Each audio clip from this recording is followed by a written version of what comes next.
السلام علیکم ورحمۃ اللہ تعالی وبرکاتہ۔ الحمد للہ رب العالمین والعاقبۃ للمتقین، والصلاة والسلام علی سید الانبیاء والمرسلین وعلى آلہ واصحابہ اجمعین، اما بعد فاعوذ باللہ من الشیطان الرجیم، بسم اللہ الرحمن الرحیم۔ محمد رسول اللہ، صدق اللہ مولانا العظیم، وصدق رسولہ النبی الامین المتین الکریم، ونحن على ذلك لمن الشاهدين والشاكرين والذاكرين والحامدين، والحمد لله رب العالمين۔ آئیے ہم اور آپ سب سے پہلے حضور سرور کائنات، فخر موجودات، باعث تخلیق کائنات، احمد مجتبی محمد مصطفیٰ صلی اللہ علیہ وسلم کی بارگاہ بے کس پناہ میں جھوم جھوم کر درود و سلام کا نذرانہ عقیدت پیش کریں اور پڑھیں اللہم صلی علی سیدنا و مولانا محمد معدن الجود والکرم وآلہ الکرام وابنہ الکریم وبارک وسلم صلاۃ و سلام علیک یا رسول اللہ صلی اللہ تعالی علیہ وسلم۔ عزیزان ملت اسلامیہ، آج کی ہماری گفتگو انشاءاللہ تبارک و تعالی شان رسالت کے بارے میں ہوگی۔ حضور اقدس صلی اللہ علیہ وسلم کا مقام و مرتبہ، شان و رفعت، عظمت، اور خاص طور پر اللہ تبارک و تعالی نے قرآن مجید کے اندر جو حضور صلی اللہ علیہ وسلم کا مقام و مرتبہ بیان کیا ہے، حضور کی بارگاہ کے آداب بیان کیے ہیں، انشاءاللہ تبارک و تعالی وہ سب بیان کرنے کی کوشش کی جائے گی۔ اللہ تبارک و تعالی کا بے پناہ فضل و احسان ہے کہ اس نے ہمیں انسان بنایا، اس نے ہمیں جانور نہیں بنایا۔ وہ جانور میں بھی مختلف قسم کے جانور ہیں، بعض جانور شریف مانے جاتے ہیں تو بعض جانور ناپاک اور انتہائی نیچ قسم کے جانور مانے جاتے ہیں۔ تو اللہ تبارک و تعالیٰ نے ہمیں نہ تو شریف جانور بنایا، نہ کوئی گھٹیا جانور بنایا، بلکہ اللہ تبارک و تعالیٰ نے ہمیں اشرف المخلوقات بنایا۔ سب سے بہترین مخلوق انسان ہے، اللہ تبارک و تعالیٰ نے ہمیں انسان بنایا۔ اب انسان بھی دو طرح کے ہوتے ہیں، ایک ایمان والے انسان اور ایک کفر کرنے والے انسان۔ تو اللہ تبارک و تعالیٰ نے ہمیں کافر انسانوں میں نہیں بنایا بلکہ مومن انسانوں میں بنایا۔ یہ اللہ تبارک و تعالیٰ کا بے پناہ فضل و احسان۔ پھر جب ہمیں مومن بنایا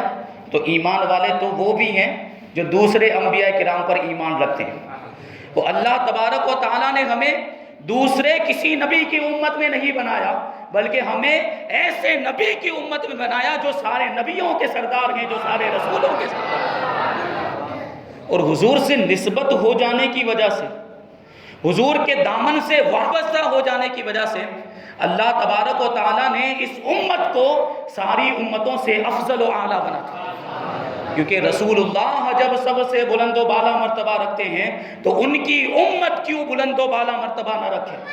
بنی اسرائیل کو ان کے زمانے میں فضیلت دی گئی تھی، ان کے زمانے والوں میں سب سے افضل بنی اسرائیل کو بنایا گیا تھا، لیکن جب اللہ کے رسول صلی اللہ علیہ وسلم دنیا میں تشریف لائے تو آپ کی امت ساری کائنات سے افضل بنا دی گئی اور سب سے بڑا مرتبہ آپ کی امت کو عطا فرمایا۔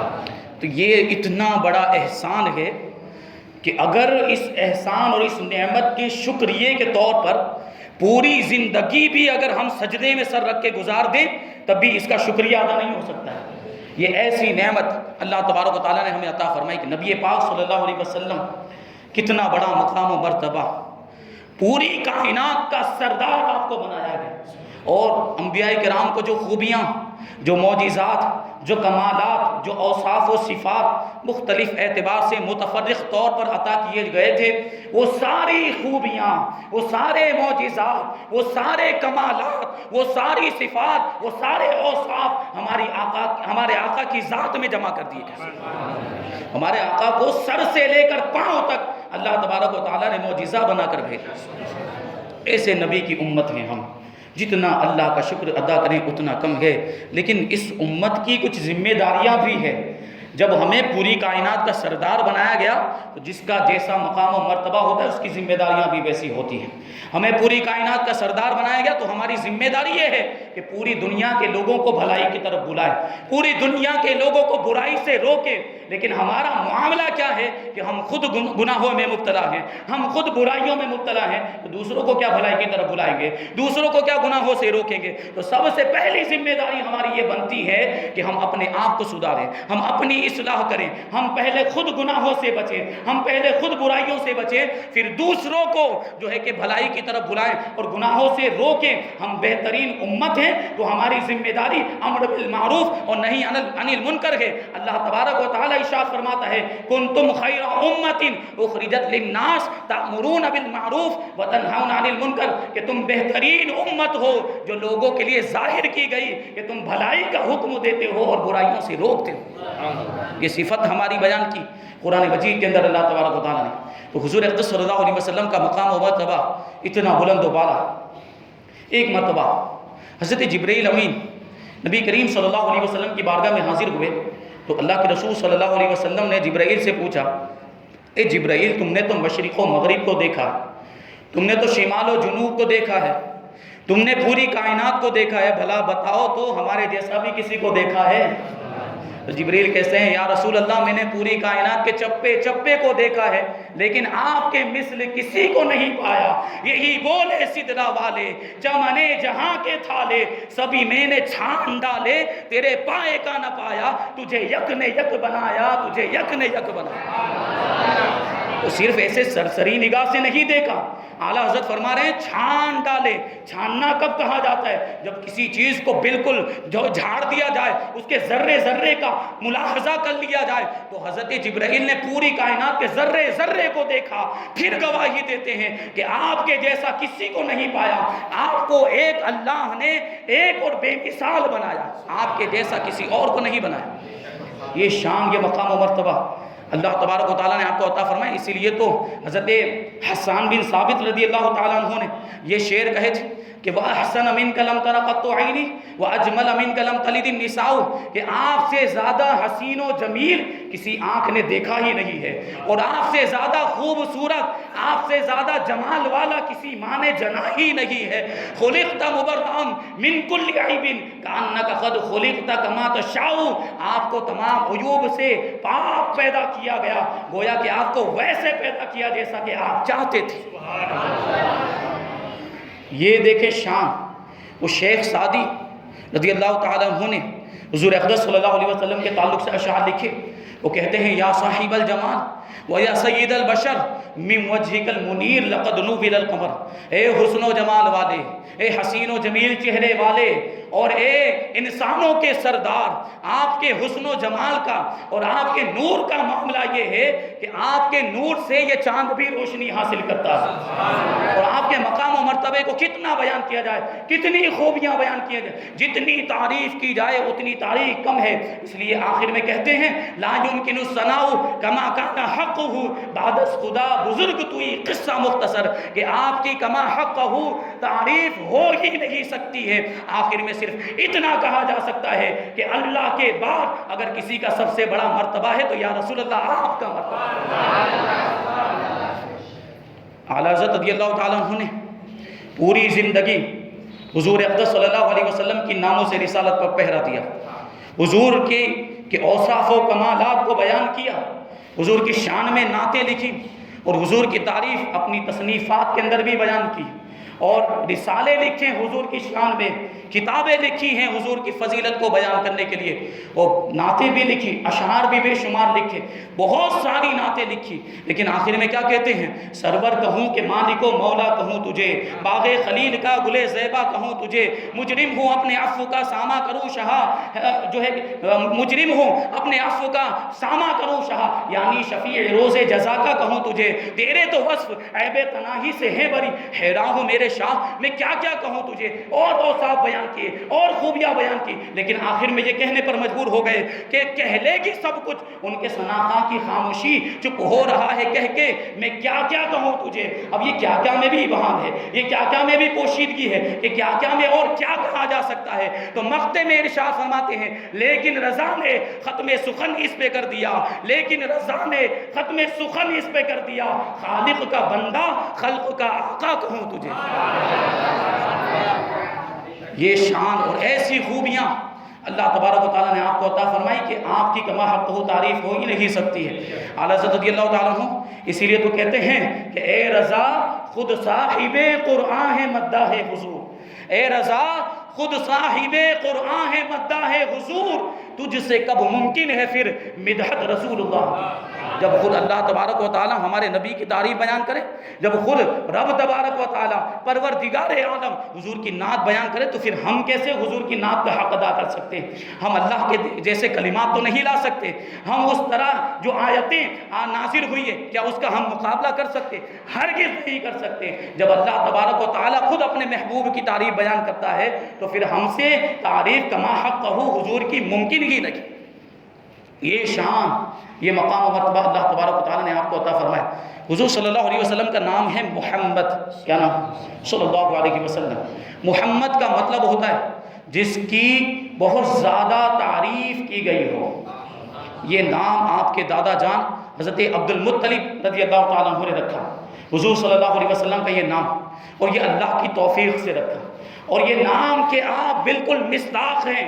آپ کا نام محمد ہے، اس لیے مفسرین فرماتے ہیں، علماء کرام فرماتے ہیں لما حمدہ الاولون والآخرون، آپ کا نام محمد اس وجہ سے ہے کہ حضرت آدم علیہ السلام سے لے کر آپ کے زمانے تک جتنے بھی لوگ ہوئے سب آپ کی تعریف کرتے رہے، اور آپ کے زمانے کے بعد قیامت تک جتنے بھی لوگ ہوں گے سب آپ کی تعریف کرتے ہی رہیں گے، آپ کا چرچا ہوتا ہی رہے گا۔ تو وہ جس کی خوب تعریف کی گئی ہو اسے محمد کہا جاتا ہے۔ یہ شان ہے ہمارے آقا کی۔ اور پھر علماء کرام فرماتے ہیں کہ قرآن مجید بسم اللہ کی با سے لے کر والناس کی سین تک حضور اقدس صلی اللہ علیہ وسلم کی تعریف اور نعت پر مشتمل ہے۔ پورے قرآن مجید کے اندر حضور کی نعت بیان کی گئی۔ اب آپ کے ذہن میں سوال آتا ہوگا کہ قرآن مجید کے اندر تو سورہ تبت یدا بھی ہے جس میں ابو لہب کا ذکر ہے، اس میں کہاں نعت؟ قرآن مجید کے اندر تو قل هو اللہ احد بھی ہے جس میں اللہ کی توحید کا ذکر ہے، اس میں کہاں نعت ہے؟ قرآن مجید کے اندر جنت کا بھی ذکر ہے، قرآن مجید کے اندر دوزخ کا بھی ذکر ہے، قرآن مجید کے اندر اگلے انبیاء کرام اور ان کی امتوں کے قصے بھی بیان کیے گئے، تو ان میں کہاں نعت؟ لیکن ہر آیت کے اندر جب غور کیا جائے تو نعت کا پہلو نکلتا ہے۔ سورہ تبت یدا میں اگرچہ ابو لہب کے عذاب کا ذکر کیا گیا، ابو لہب کی مذمت اور برائی بیان کی گئی، لیکن اس کا پس منظر دیکھیں، اس کا شان نزول دیکھیں، وہ یہ ہے کہ اللہ کے رسول صلی اللہ علیہ وسلم نے جب عرب کے لوگوں کو، مکہ کے لوگوں کو جمع کرنے کے بعد یہ ارشاد فرمایا کہ اگر میں تمہیں کہوں کہ اس پہاڑ کے پیچھے ایک بہت بڑا لشکر ہے جو تم پر حملہ کرنا چاہتا ہے تو کیا تم میری تصدیق کرو گے؟ کیا تم مجھے سچ مانو گے؟ تو سب نے کہا تھا کہ ہاں ہم تمہاری بات کو سچ مان لیں گے کہ ہم نے تمہاری ذات سے سچ کے علاوہ کوئی تجربہ کیا ہی نہیں ہے، ہم نے تمہیں ہمیشہ سچا پایا ہے، ہم نے تمہیں امین پایا ہے، ہم تمہاری تصدیق کریں گے۔ تو اللہ کے رسول صلی اللہ علیہ وسلم نے اس وقت لوگوں کو شرک سے روکا تھا اور ایک خدا کی عبادت کی دعوت دی۔ تو ابو لہب جو آپ کا چچا، اس نے کہا تھا تبن لک سائر الیوم لہذا جمعتنا، یہ تمہارا پورا دن برا ہو جائے یا تم نے اسی لیے ہم کو جمع کیا تھا؟ یہ حضور کی شان میں ابو لہب نے گستاخی کی، حضور نے کوئی جواب نہیں دیا، لیکن اللہ تبارک و تعالیٰ کو یہ بات پسند نہیں آئی کہ اس کے محبوب کی شان میں کوئی اس طرح سے گستاخی کرے، حضور نے تو جواب نہیں دیا، لیکن حضور کی طرف سے اللہ تبارک و تعالیٰ نے جواب دیا اور ابو لہب کی مذمت میں ایک پوری سورت نازل فرما۔ یہ نعت نہیں ہے تو اور کیا ہے؟ پھر قل هو اللہ احد جس میں توحید کا بیان، اس کا مطلب کیا ہوتا ہے؟ اے محبوب آپ فرما دیجئے کہ اللہ ایک ہے، اللہ بے نیاز ہے، لم یلد ولم یولد ہے، یہ ساری چیزیں اس میں تو توحید کا بیان ہے، یہ کیسے نعت ہے؟ تو آپ غور کریں تو اس میں جو پہلا لفظ ہے وہ ہے قل، اے محبوب آپ فرما دیجئے۔ اللہ چاہتا تو ڈائریکٹ ارشاد فرماتا ہوا اللہ احد، اللہ ایک ہے، اللہ کے سوا کوئی معبود نہیں، اللہ بے نیاز ہے، ڈائریکٹ ارشاد فرما سکتا تھا، لیکن اپنے محبوب کی زبان سے کہلوا لگا گئے کہ اللہ ایک ہے، اللہ بے نیاز ہے۔ یہ نعت نہیں تو اور کیا ہے؟ اور جنت اور دوزخ کا ذکر بھی قرآن مجید کے اندر ہے، لیکن اس کا مطلب کیا ہے کہ جو ایمان والا ہوگا وہ جنت میں جائے گا اور جو کافر ہوگا وہ جہنم میں جائے گا، یعنی میرے حبیب کی جو پیروی کرے گا وہ جنتی ہے اور جو میرے حبیب کا انکار کرے گا وہ جہنمی ہے۔ تو یہ بھی نعت ہے، اس میں بھی حضور صلی اللہ علیہ وسلم کی نعت۔ اور پھر اگلے انبیاء کرام کے قصے اور ان کی امتوں کے واقعات جو بیان کیے گئے وہ اس لیے بیان کیے گئے کہ لوگ عبرت حاصل کریں کہ جس طریقے سے اگلے انبیاء کرام کی امتوں نے انبیاء کرام کی شان میں گستاخیاں کی، ان کا انکار کیا تو ہلاک و برباد ہو گئے، ان پر عذاب نازل ہوا، تباہ و برباد کر دیا گیا، نیست و نابود کر دیا گیا۔ تو اس زمانے کے لوگوں سے کہا جا رہا ہے کہ دیکھو اگلے انبیاء کرام کی گستاخی کرنے کی وجہ سے جس طرح امتیں برباد ہو گئی، تم بھی میرے حبیب کی شان میں گستاخی مت کرنا ورنہ تمہیں بھی تباہ و برباد کر دیا جائے گا۔ تو قرآن مجید بسم اللہ کی با سے لے کر والناس کی سین تک یہ حضور اقدس صلی اللہ علیہ وسلم کی تعریف و توصیف پر مشتمل ہے۔ اب وہ سمجھنے والی اور ایسی دیکھنے والی نگاہیں ہونی چاہیے تو وہ اس میں سے حضور کی تعریف نکال سکے، لیکن بعض آیتیں ایسی ہیں جن میں صاف طور پر حضور صلی اللہ علیہ وسلم کے اوصاف کو بیان کیا گیا۔ کہیں اللہ تبارک و تعالیٰ نے حضور کو یا ایھا المزمل کہہ کر پکارا، کہیں یا ایھا المدثر کہہ کر پکارا ہے، کہیں یا ایھا النبی کہہ کر پکارا ہے، کہیں یا ایھا الرسول کہہ کر پکارا ہے، کہیں حضور کی شان میں ارشاد فرمایا محمد الرسول اللہ، کہیں حضور کے بارے میں ارشاد فرمایا وما ارسلناک الا رحمۃ للعالمین، اے محبوب ہم نے آپ کو سارے جہان والوں کے لیے رحمت بنا کر بھیجا۔ اللہ تبارک و تعالیٰ رب العالمین ہے اور حضور اقدس صلی اللہ علیہ وسلم رحمت للعالمین ہے، یعنی وہ تمام چیزیں جن کا اللہ تبارک و تعالیٰ رب ہے ان ساری چیزوں کے لیے ہمارے آقا رحمت ہے۔ اب آپ غور کریں، آیاتیں دیکھیں کہ کس طریقے سے نبی کریم صلی اللہ علیہ وسلم کی شان میں وہ آیتیں اللہ تبارک و تعالیٰ نے نازل فرمائی۔ جب آدمی دنیا داری کے اعتبار سے دیکھے کہ دنیا میں جب کسی سے وہ محبت کرتا ہے تو اس کا خوب تذکرہ کرتا ہے، اس کا خوب ذکر کرتا ہے، اس کی خوبیاں بیان کرتا ہے، اس کے اوصاف بیان کرتا ہے، اس کے اعضاء کا ذکر کرتا ہے۔ ہم دیکھتے ہیں کہ دنیاوی محبوب کے زلفوں کی تعریف کی جاتی ہے، دنیاوی محبوب کی آنکھوں کی تعریف کی جاتی ہے، اس کے چہرے کی تعریف کی جاتی ہے اور دیگر اعضاء کی بھی تعریف کی جاتی ہے۔ اللہ تبارک و تعالیٰ بھی قرآن مجید میں اپنے محبوب کے اعضاء کا ذکر فرماتا ہے۔ کہیں اللہ تبارک و تعالیٰ حضور کی زلفوں کا تذکرہ فرماتا ہے، کہیں حضور کے چہرہ مبارک کا تذکرہ فرماتا ہے، کہیں دست اقدس کا تذکرہ فرماتا ہے، کہیں سینہ مبارک کا تذکرہ فرماتا ہے، کہیں قلب مبارک کا تذکرہ فرماتا ہے۔ دوسرے پارے کی آیت اللہ تبارک و تعالیٰ ارشاد فرماتا ہے قد نرى تقلب وجهك في السماء فلنولينك قبلة ترضاها فول وجهك شطر المسجد الحرام۔ اے محبوب ہم بار بار آپ کے چہرے کو آسمان کی طرف اٹھانا دیکھ رہے ہیں، ان قریب ہم آپ کو اس قبلے کی طرف پھیر دیں گے جس میں آپ کی رضا اور آپ کی خوشی ہے، تو مسجد حرام کی طرف اپنے چہرے کو گھما لیجیے۔ یہ واقعہ کیا ہے؟ حضور اقدس صلی اللہ علیہ وسلم جب مکہ مکرمہ میں تھے تو خانہ کعبہ کی طرف رخ کر کے عبادت کیا کرتے تھے، لیکن جب ہجرت کر کے مدینہ منورہ تشریف لائے تو آپ کو اور مسلمانوں کو حکم ہوا کہ بیت المقدس کی طرف چہرہ کر کے عبادت کریں، بیت المقدس کی طرف رخ کر کے نمازیں پڑھا کریں۔ تو تقریباً 16 یا 17 مہینے تک اللہ کے رسول صلی اللہ علیہ وسلم اور صحابہ کرام نے بیت المقدس کی طرف رخ کر کے نمازیں پڑھی۔ اسی وجہ سے بیت المقدس کو مسجد اقصیٰ کو قبلہ اول کہا جاتا ہے، پہلا قبلہ کہا جاتا ہے۔ لیکن اللہ کے رسول صلی اللہ علیہ وسلم کی یہ خواہش تھی کہ دوبارہ خانہ کعبہ کو قبلہ بنا دیا جائے،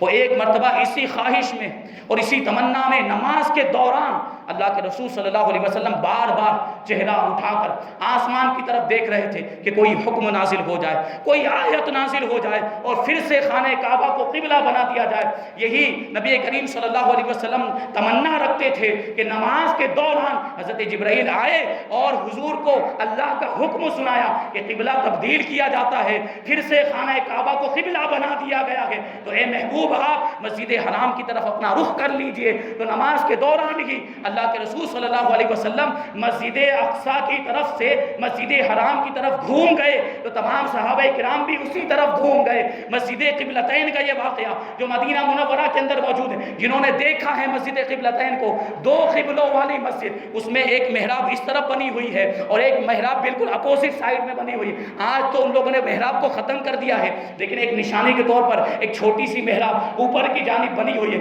یہ مسجد قبلتین میں پہلے دونوں جانب اپوزٹ سائیڈ میں دونوں سائیڈ میں جو ہے کہ محراب بنی ہوئی تھی، جیسے قبلے کی دیوار میں ہم محراب بناتے ہیں، اس طریقے سے مسجد قبلتین میں دو محرابیں بنی ہوئی تھی۔ یہ وہی مسجد قبلتین ہے جہاں قبلے کی تبدیلی کا واقعہ پیش آیا ہے، اور اللہ تبارک و تعالیٰ نے ارشاد فرمایا اے محبوب ہم ان قریب آپ کو اس قبلے کی طرف پھیر دیں گے جس میں آپ کی رضا ہے۔ پوری کائنات اللہ کی رضا چاہتی ہے، لیکن اللہ اپنے حبیب کی رضا چاہتا ہے۔ خدا کی رضا چاہتے ہیں دو عالم، خدا چاہتا ہے رضائے محمد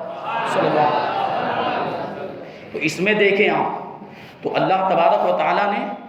اپنے محبوب صلی اللہ علیہ وسلم کے چہرہ مبارک کا ذکر کیا۔ قد نرى تقلب وجهك في السماء، اے محبوب ہم آپ کے چہرے کو بار بار آسمان کی طرف اٹھانا دیکھ رہے ہیں۔ پھر ہے والضحى واللیل اذا سجى، چاشت کے وقت کی قسم اور رات کی قسم جب وہ پردہ ڈالے،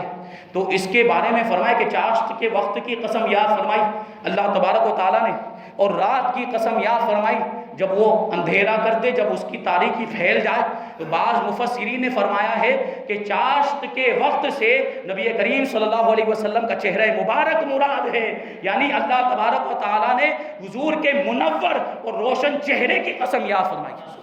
اور واللیل سے حضور صلی اللہ علیہ وسلم کی کالی کالی زلفیں مراد ہے کہ رات جس طریقے سے کالی ہوتی ہے حضور کی زلفیں بھی ویسے کالی تھی، اور چاشت کے وقت کیونکہ روشنی ہوا کرتی ہے اور حضور اقدس صلی اللہ علیہ وسلم کا چہرہ بھی ویسے ہی روشن اور منور تھا، اس لیے مفسرین فرماتے ہیں کہ والضحیٰ سے حضور کا چہرہ مراد ہے اور واللیل سے حضور کے گیسوئے پاک مراد ہے۔ وہ کسی شاعر نے کیا ہی خوب کہا ہے کہ رخ مصطفیٰ ہے وہ آئینہ کہ اب ایسا دوسرا آئینہ، رخ مصطفیٰ ہے وہ آئینہ کہ اب ایسا دوسرا آئینہ، نہ کسی کی بزم خیال میں نہ دکان آئینہ ساز میں۔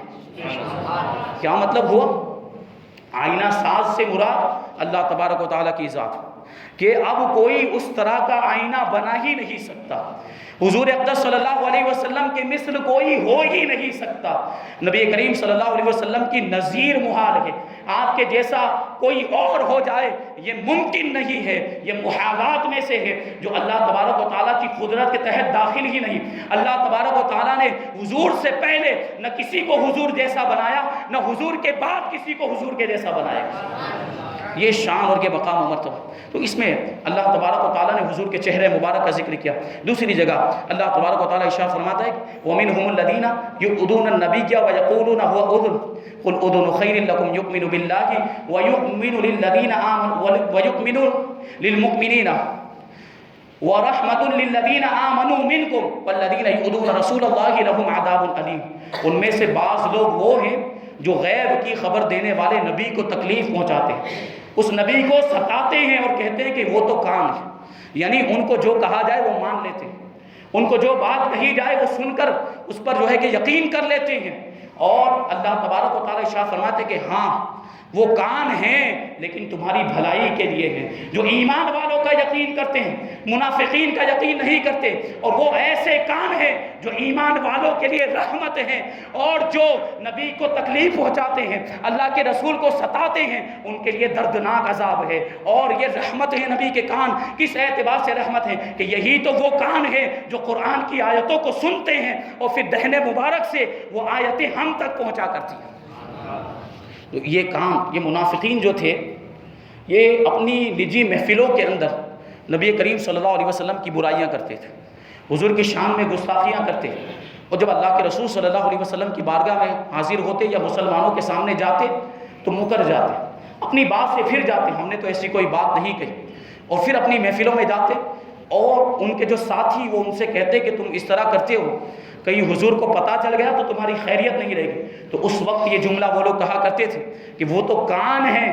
اور ان کو جو بھی کہا جائے وہ مان لیا کرتے ہیں۔ تو یہ گستاخی انہوں نے کی تھی، تو اس کا جواب اللہ تبارک و تعالیٰ نے ارشاد فرمایا۔ تو اس آیت کریمہ کے اندر حضور کے کان مبارک کا ذکر ہے۔ اعلیٰ حضرت رضی اللہ تعالیٰ عنہ حضور کے کان کے بارے میں ارشاد فرماتے ہیں، دور و نزدیک کے سننے والے وہ کان، دور و نزدیک کے سننے والے وہ کان، کانے لالے کرامت پہ لاکھوں سلام۔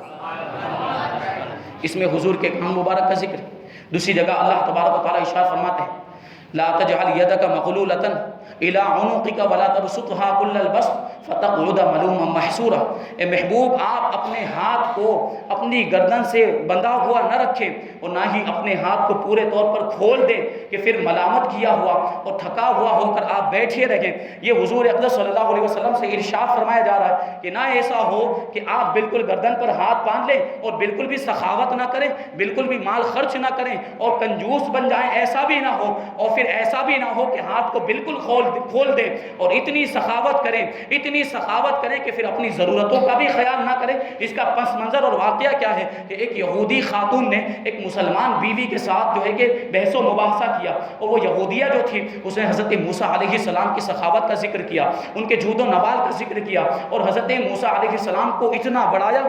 بڑھایا کہ حضور صلی اللہ علیہ وسلم سے بھی بڑھا دیا اور حضور سے بھی ترجیح دے دی، اور یہاں تک کہنے لگی کہ حضرت موسیٰ علیہ السلام کا معاملہ یہ تھا کہ اپنی ضرورت کا سامان رکھتے تھے اور اس کے علاوہ جو بھی ہوتا وہ مانگنے والوں کو دے دیا کرتے تھے، وہ اللہ کی راہ میں بے درے خرچ کر دیا کرتے تھے۔ تو وہ بیوی جو مسلمان بیوی تھی ان کو یہ بات پسند نہیں آئی، ان کو یہ بات ناگوار گزری، تو وہ یہودیہ سے کہتی ہے کہ یقیناً حضرت موسیٰ علیہ السلام بھی بڑے مرتبے کے، تمام انبیاء کرام صاحب فضل و کمال ہیں، اور حضرت موسیٰ علیہ السلام کی سخاوت میں کوئی شبہ اور کوئی شک نہیں ہے، لیکن ہمارے آقا جیسا کوئی نہیں ہے، ان سے بڑے مرتبے والا کوئی نہیں ہے۔ اللہ تبارک و تعالیٰ نے ان کو سب سے بلند و بالا مقام و مرتبہ عطا فرمایا۔ پھر جو مسلمان بیوی تھی اس نے یہودیہ کو حضور کی سخاوت کی آزمائش کرانی چاہے تو اپنی چھوٹی بچی کو اللہ کے رسول صلی اللہ علیہ وسلم کی بارگاہ میں بھیج دیا۔ وہ چھوٹی بچی کو قمیص مانگنے کے لیے، ایک کرتا مانگنے کے لیے اللہ کے رسول صلی اللہ علیہ وسلم کی بارگاہ میں بھیجا۔ وہ چھوٹی بچی اللہ کے رسول کی بارگاہ میں آئی اور کرتے کا سوال کیا کہ مجھے کرتا دیجیے۔ اللہ کے رسول صلی اللہ علیہ وسلم کی سادگی دیکھیں کہ اس وقت آپ کے پاس ایک ہی کرتا تھا، ایک ہی قمیص تھی جو آپ نے زیب تن فرمائی ہوئی تھی۔ پوری کائنات کے سردار ہیں، تاجدار دو عالم ہیں، لیکن سادگی کا عالم یہ ہے کہ ایک ہی کرتا ہے، وہ بھی پہنے ہوئے تھے، لیکن سخاوت کا بھی عالم دیکھیں کہ وہ اگرچہ ایک کرتا تھا لیکن وہ کرتا بھی اتار کر وہ چھوٹی بچی کو عطا فرماتا۔ اب چونکہ اوپر کے بدن پہ کوئی کپڑا نہیں تھا تو شرم و حیا کی وجہ سے اللہ کے رسول صلی اللہ علیہ وسلم اپنے مکان میں تشریف لے گئے اور مکان میں جا کر ہی بیٹھے رہے۔ اب ہوا یہ کہ نماز کا وقت آیا، اذان ہوئی، صحابہ کرام انتظار کر رہے ہیں کہ اللہ کے رسول صلی اللہ علیہ وسلم تشریف لائیں گے، لیکن آپ کو دیر ہو گئی تو صحابہ کرام کو فکر لاحق ہوئی، دیکھنے کے لیے آشان نبوت کے اندر پہنچے تو کیفیت یہ تھی کہ اوپر کے بدن پر کوئی کپڑا ہی نہیں تھا۔ تو حضرت موسیٰ علیہ السلام کے بارے میں جو یہودیہ نے کہا تھا کہ اپنی ضرورت کا سامان رکھتے ہیں اور باقی اللہ کی راہ میں خرچ کر دیتے ہیں، اور ہمارے آقا کا معاملہ یہ ہے کہ اپنی ضرورت کا سامان بھی اللہ کی راہ میں خرچ کر دیتے ہیں۔ اب بتائیے کس کا مرتبہ بلند و بالا؟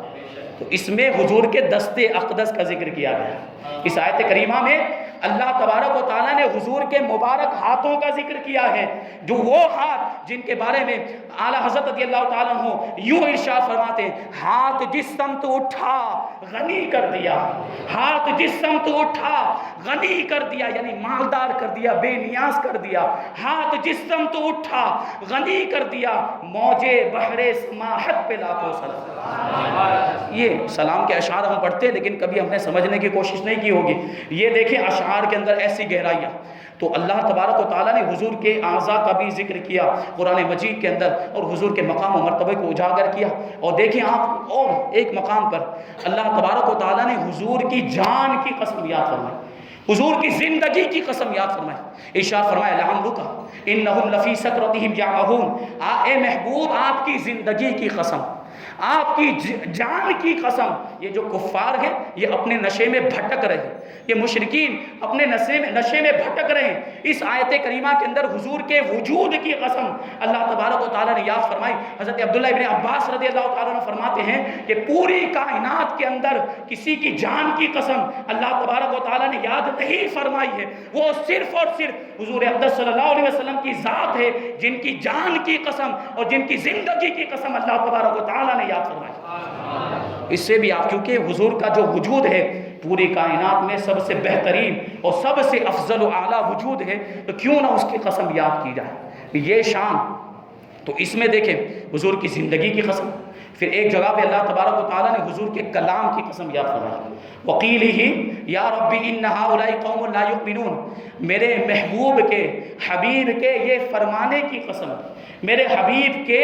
یہ کہنے کی قسم کہ اے میرے پروردگار یہ لوگ ایسے ہیں جو ایمان لانے والے نہیں، جو ایمان نہیں لاتے۔ تو اس میں اللہ تبارک و تعالیٰ نے حضور کی گفتگو کی قسم یاد فرمائی، حضور کی بات کی قسم یاد فرمائی اور حضور کے کلام کی قسم یاد فرمائی۔ اور پھر ایک جگہ پر آپ کو معلوم سورہ بلد کے اندر اللہ تبارک و تعالیٰ نے حضور کے شہر مکہ کی قسم یاد فرمائی، لا اقسم بہذا البلد وانت حل بہذا البلد، مجھے اس شہر کی قسم ہے۔ اور وہ شہر کی قسم کیوں یاد فرمائی کہ اے محبوب آپ اس شہر میں تشریف فرمائیں۔ مکہ مکرمہ کے اندر دوسری بہت سی مقدس چیزیں موجود ہیں، وہاں صفا و مروہ بھی ہے، وہاں خانہ کعبہ بھی ہے، وہاں جو ہے عرفات کا میدان بھی ہے، وہاں مینا بھی ہے، وہاں مزدلفہ بھی ہے، بہت ساری نشانیاں ہیں، لیکن اللہ تبارک و تعالیٰ نے ان مقدس مقامات کی وجہ سے مکہ کی قسم یاد نہیں فرمائی۔ مکہ کی قسم اگر یاد فرمائی ہے تو حضور کی جائے پیدائش ہونے کی وجہ سے یاد فرمائی۔ تو آپ غور کریں، اللہ نے حضور کی زندگی کی بھی قسم یاد فرمائی، حضور کے کلام کی بھی قسم یاد فرمائی اور حضور صلی اللہ علیہ وسلم کے شہر کی بھی قسم یاد فرمائی۔ اسی کو اعلیٰ حضرت رضی اللہ تعالیٰ عنہ ایک شعر کے اندر یوں ارشاد فرماتے ہیں، وہ خدا نے ہے مرتبہ تجھ کو دیا، نہ کسی کو ملے نہ کسی کو ملا، وہ خدا نے ہے مرتبہ تجھ کو دیا، نہ کسی کو ملے نہ کسی کو ملا، کہ کلام مجید نے کھائی شہا تیرے شہر و کلام و بقا کی قسم۔ شہر کی بھی قسم، کلام کی بھی قسم اور بقا کا مطلب زندگی، آپ کی زندگی کی بھی قسم قرآن مجید کے اندر موجود ہے۔ اب آپ سوچیں کہ حضور کا مقام و مرتبہ کتنا بلند و بالا، یہ آیتیں دیکھتے جائیں قرآن کے اندر اللہ تبارک و تعالیٰ نے کس طریقے سے حضور کی شان کو بیان کیا، آپ کے مقام و مرتبے کو اجاگر کیا، پھر جگہ جگہ حضور کی بارگاہ کے آداب بھی سکھائے کہ حضور کی بارگاہ میں کس طرح بات کرنی ہے، حضور کی بارگاہ میں آواز بلند نہیں ہونی چاہیے، حضور کی بارگاہ میں کس طریقے سے حاضر ہونا، یہ ساری باتیں قرآن مجید کے اندر موجود۔ اللہ تبارک و تعالیٰ ارشاد فرماتا ہے، یا ایھا الذین آمنوا لا تقولوا راعنا وقولوا انظرنا واسمعوا وللکافرین عذاب علیم، اے ایمان والو راعنا مت کہو بلکہ انظرنا کہو۔ راعنا صحابہ کرام اس وقت کہا کرتے تھے جب کوئی بات سمجھ میں نہیں آتی تھی، کوئی حدیث سمجھ میں نہیں آتی، وہ دوبارہ سننا چاہتے تو صحابہ کرام عرض کرتے یا راعنا یا رسول اللہ، یا رسول اللہ ہماری رعایت فرمائیں، وہ دوبارہ ارشاد فرمائیں تاکہ بات ہمیں اچھی طرح سمجھ میں آ جائے۔ لیکن یہی جو راعنا کا جو لفظ ہے وہ یہودیوں کی زبان میں گستاخی کا معنی رکھتا تھا، اس کا ایک معنی ایسا تھا جو گستاخی والا اور بے ادبی والا معنی تھا۔ حضرت سعد ابن معاذ رضی اللہ تعالیٰ عنہ ایک مرتبہ وہاں سے گزر رہے تھے جہاں یہودی ایک مجلس کے اندر بیٹھے ہوئے تھے اور یہی لفظ اللہ کے رسول صلی اللہ علیہ وسلم کے لیے استعمال کر رہے تھے اور وہ گستاخی والا معنی، بے ادبی والا مطلب مراد لے رہے تھے۔ حضرت سعد ابن معاذ یہودیوں کی زبان سے واقف تھے، وہ فوراً سمجھ گئے کہ یہ حضور کی شان میں گستاخی کر رہے ہیں۔ یہودیوں کو للکار کر حضرت سعد ابن معاذ نے ارشاد فرمایا، خبردار یہ لفظ میرے آقا کے لیے استعمال کیا تو جس نے بھی یہ لفظ کہا میں اس کی گردن اڑا دوں گا۔ تو وہ یہودی کہنے لگے کہ اے سعد تم ہمیں کہتے ہو، تم ہمیں سمجھاتے ہو، تمہارے ساتھی بھی تو تمہارے جو ہے نبی کی بارگاہ میں یہ لفظ استعمال کرتے ہیں۔ تو حضرت سعد ابن معاذ کو تکلیف پہنچی، آپ کا دل ٹوٹ گیا، آپ اللہ کے رسول صلی اللہ علیہ وسلم کی بارگاہ میں حاضر ہونے کے لیے روانہ ہوئے۔ ابھی آپ اللہ کے رسول کی بارگاہ میں پہنچے بھی نہیں تھے کہ جبرائیل یہ آیت کریمہ لے کر نازل ہو گئے، اے ایمان والو اب آج کے بعد رائنا مت کہنا، یہ رائنا تم اچھے معنی میں استعمال کرتے ہو، لیکن یہودی اس کا غلط معنی لیتے ہیں جو گستاخی والا معنی ہے۔ اس سے اللہ تبارک و تعالیٰ نے بتا دیا کہ نبی کی شان میں کوئی ایسا لفظ بھی استعمال نہ کرنا چاہیے جو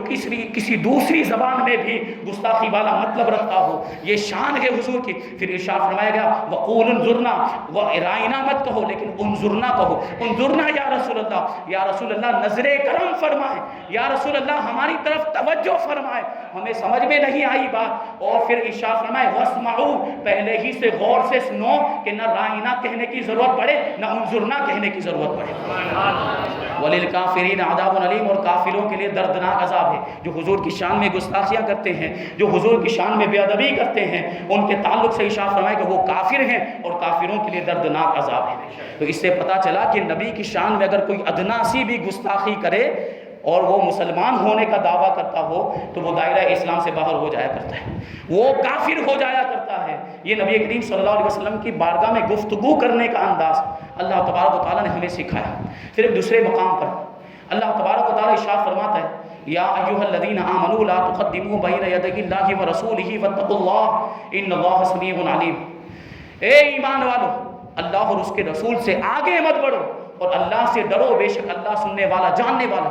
تو یہاں جو ہے اللہ سے آگے تو کوئی بڑھ ہی نہیں سکتا ہے۔ مراد کیا ہے؟ تاکید کے لیے اللہ تبارک و تعالیٰ نے اپنے نام کو بھی ساتھ میں ذکر کر دیا، یعنی میرے حبیب سے آگے مت بڑھو، اور کسی بھی معاملات کوئی بھی معاملہ ہو، چاہے قول ہو چاہے فعل ہو، دنیاوی معاملہ ہو یا دینی معاملہ ہو، کسی میں بھی میرے حبیب سے آگے مت بڑھنا۔ واقعہ یہ تھا کہ بقرعید کے موقع پر، قربانی کے موقع پر کچھ لوگوں نے نبی کریم صلی اللہ علیہ وسلم سے پہلے ہی جانور ذبح کر دیا، تو ان کو منع فرمایا گیا کہ میرے حبیب نے قربانی نہیں کی، تم کیسے قربانی کر سکتے ہو؟ میرے حبیب سے آگے مت بڑھو۔ ان کو دوبارہ قربانی کرنے کا حکم دیا گیا۔ پھر آگے اللہ تبارک و تعالیٰ اسی صورت میں ارشاد فرماتا ہے یا ایھا الذین آمنوا لا ترفعوا اصواتکم فوق صوت النبی ولا تجهروا له بالقول كجهر بعضکم لبعض ان تحبط اعمالکم وانتم لا تشعرون، اے ایمان والو نبی کی آواز پر اپنی آواز کو بلند مت کرو اور ان کی بارگاہ میں چلا کر بات مت کرو جس طریقے سے تم ایک دوسرے سے چلا کر بات کرتے ہو کہ کہیں تمہارے اعمال برباد نہ ہو جائے، تمہیں اس کا شعور بھی نہ ہو۔ اس کا مطلب یہ ہے کہ حضور کی بارگاہ میں اگر بلند آواز سے بات کی جائے، حضور کی بارگاہ میں اگر کوئی چلا کر بات کرے تو اس کے اعمال برباد ہو جایا کرتے ہیں۔ یہی آیت کریمہ سنہری جالیوں کے اوپر بھی لکھی ہوئی ہے کہ اللہ کے رسول صلی اللہ علیہ وسلم کی بارگاہ میں آواز بلند مت کرو، لیکن آج ہماری عوام کا معاملہ، ہمارے مسلمان بھائیوں کا معاملہ کہ وہاں جانے کے بعد بھی چلاتے ہیں، ایسے مقدس مقام پر، ایسی ادب کی جگہ پر بھی وہاں باتیں کرتے ہیں اور سیلفیاں لیتے ہیں، گفتگو کرتے ہوئے نظر آتے ہیں، ویڈیو کالنگ جاری ہے۔ ایسا مقدس مقام ہے جس کے بارے میں شاعر کہتا ہے ادبگاہ زیر آسماں از عرش نازک تر، نفس گم کر دمی آیت جنید و بایزیدی جا، کہ آسمان کے نیچے ایک ادب کی جگہ ہے، وہ رسول پاک صلی اللہ علیہ وسلم کا روضہ ہے جو عرش سے بھی زیادہ نازک ہے، اور اس کے ادب کا معاملہ یہ ہے کہ جنید بغدادی اور حضرت بایزید بستانی جیسے اولیاء کرام جب یہاں پر آتے ہیں تو سانس بھی نہیں لیتے کہ کہیں سانس لیں گے تو آواز پیدا ہوگی اور اس کی وجہ سے حضور کی شان میں گستاخی نہ ہو جائے۔ یہ ادب سکھایا اللہ کے ولیوں نے ہمیں، اور ہم جاتے ہیں تو کیا معاملات ہوتے ہیں۔ اللہ تبارک و تعالیٰ اس بارگاہ کا ادب کرنے کی توفیق عطا فرمائے۔ حضرت ثابت ابن قیس ابن شماس رضی اللہ تعالیٰ عنہ جب یہ آیت کریمہ نازل ہوئی تو وہ اپنے گھر میں بیٹھ گئے، وہ لوگوں سے کہنے لگے کہ میں تو ہلاک ہو گیا، میں تو برباد ہو گیا، میں تو جہنمی ہو گیا، کیونکہ ان کو ثقل سماعت کی بیماری تھی، وہ اونچا سنتے تھے، اور جو اونچا سنتا ہے جب وہ بولتا ہے تو اس کی آواز خود بخود بلند ہو جاتی ہے، اس کی آواز خود بخود اونچی ہو جاتی۔ تو حضرت ثابت ابن قیس سے سمجھا کہ یہ آیت میرے بارے میں نازل ہوئی کہ میری آواز حضور کی بارگاہ میں بلند ہو جاتی ہے، تو شاید میرے بارے میں یہ آیت نازل ہوئی اور میرے اعمال برباد ہو گئے، میں تو جہنمی ہو گیا۔ تو حضرت ثابت ابن قیس اپنے گھر میں بیٹھ گئے، وہ گھر سے باہر ہی نہیں نکلتے، یہاں تک کہ اللہ کے رسول کی بارگاہ میں حاضر بھی نہیں ہوتے، لیکن اللہ کے رسول صلی اللہ علیہ وسلم ایسے آقا ہیں جو اپنے غلاموں کا پورا خیال رکھتے ہیں۔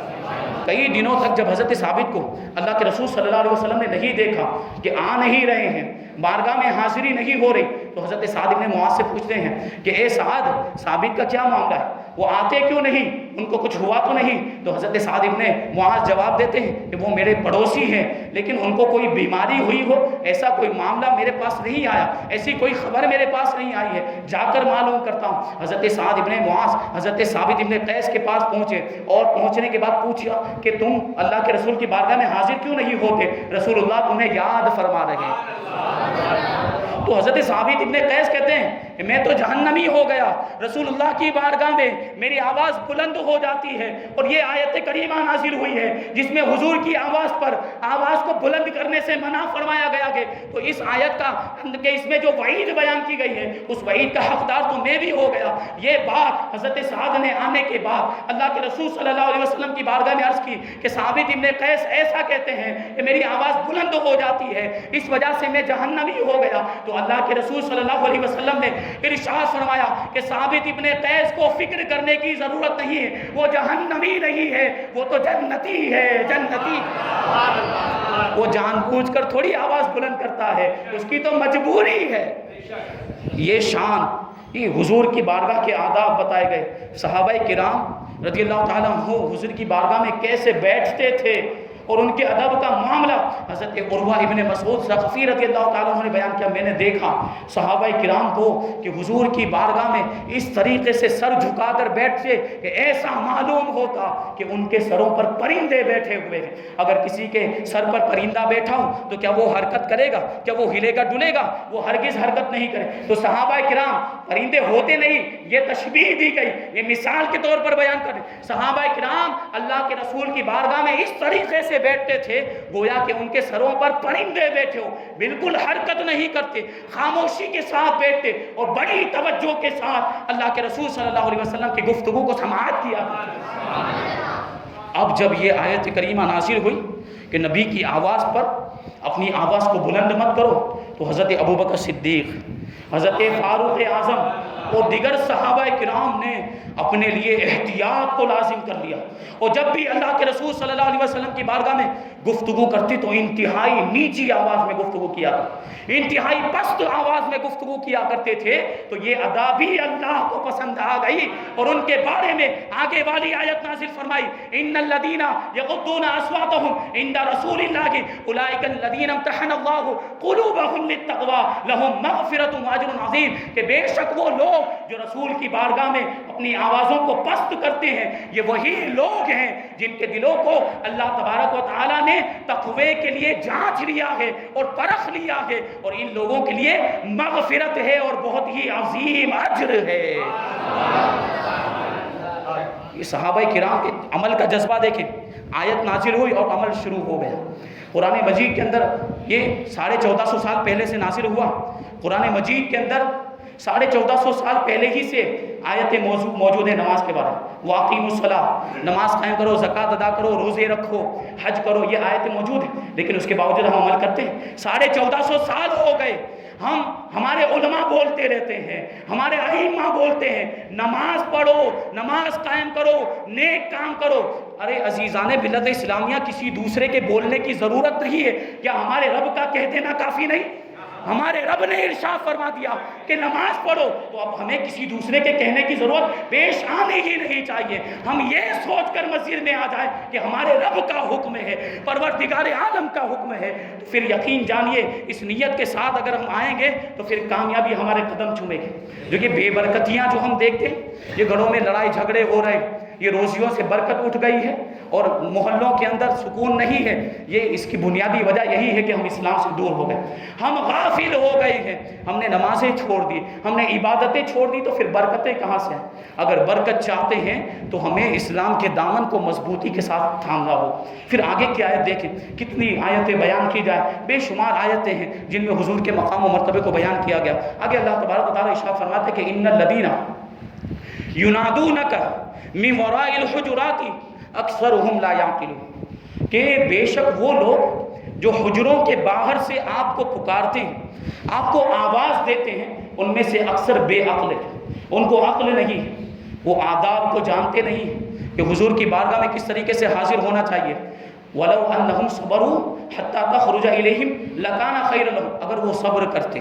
اگر وہ انتظار کرتے یہاں تک کہ آپ خود ہی ان کے پاس تشریف لے جاتے تو یہ ان کے لیے بہتر ہوتا. وَاللَّهُ غَفُورٌ رَحِيمٌ, اور اللہ بخشنے والا مہربان. بنو تمیم کا ایک وفد, ایک قافلہ اللہ کے رسول صلی اللہ علیہ وسلم سے ملاقات کرنے کے لیے مدینہ منورہ حاضر ہوا. دوپہر کا وقت تھا. اللہ کے رسول صلی اللہ علیہ وسلم آرام فرما رہے تھے اپنے مکان کے اندر, کاشانہ نبوت کے اندر حضور آرام فرما رہے تھے. یہ لوگ حضور صلی اللہ علیہ وسلم کے دروازے پر پہنچے, بجائے انتظار کرنے کے انہوں نے چلانا شروع کر دیا, پکارنا شروع کر دیا, آپ باہر تشریف لائیں. تو اللہ کے رسول صلی اللہ علیہ وسلم کی نیند میں خلل واقع ہوا تو اللہ کو یہ بھی پسند نہیں تھا کہ میرے حبیب کی نیند میں خلل واقع ہو. تو ان کے بارے میں آیت کریمہ نازل ہو گئی کہ جو حجروں کے باہر سے میرے محبوب کو پکارتے ہیں وہ بے عقل ہیں, حضور کی بارگاہ کے آداب سے واقف نہیں ہیں. انہیں چاہیے تھا کہ وہ صبر کرتے, وہ انتظار کرتے. اگر وہ صبر کرتے یہاں تک کہ اللہ کے رسول صلی اللہ علیہ وسلم خود ہی تشریف لاتے تو یہ ان کے لیے بہتر. حضور کی بارگاہ کے آداب بتائے جا رہے ہیں کہ حضور کی بارگاہ میں جب حاضر ہو